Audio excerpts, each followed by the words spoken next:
और जी गल साडी आखिरी गल इन्होंने कहा जी गल दसी है जो साडी मीटिंग हुई सी ना आखिरी उत्थे डीसी साहब सन एडमिनिस्ट्रेटर बल्दिया भी सन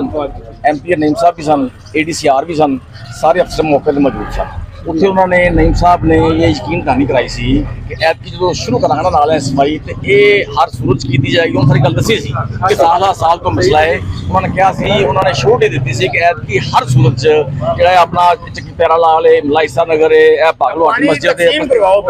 है बस्ती इलाका वाली है अगे तारिक बिन ज़ियाद रोड है। उन्होंने कहा कि इन्होंने नालियां की सफाई हर सूरत कराई जाएगी और मैं खुद करावांगा। उन्होंने वादा किया है साडी जिम्मेदारी क्या है कि साडे नाले छत्ते पछे पैसे हो बेटा साले नाले ए पहले ढा दिते जान इन्हें विचों 4.5 फुट अगर ना गब निकले जिन्ना तक उन्ना तक सफाई जिन्नी मर्जी कर लन सारी सफाई नहीं 4 फुट के विचों इन्ना को पानी रोड की MP साहब ने गल कीती है साडा MP सानू चलेगा निजाम चलेगा ना साडा यही करो नहीं सर जो मीटिंग करो सानू बुलाओ अभी जान चार पहले इलाका जे परेशान है अभी रेंज साहब कोल सी ना जाती तल करे ठीक तो पर मगर काम नहीं करता चले जाओ बस ये की कर कैमरा छत चौड़ी करन जनाब जिवें मर्जी करन सुनो 4 फुट कम नाला होवे चौड़ा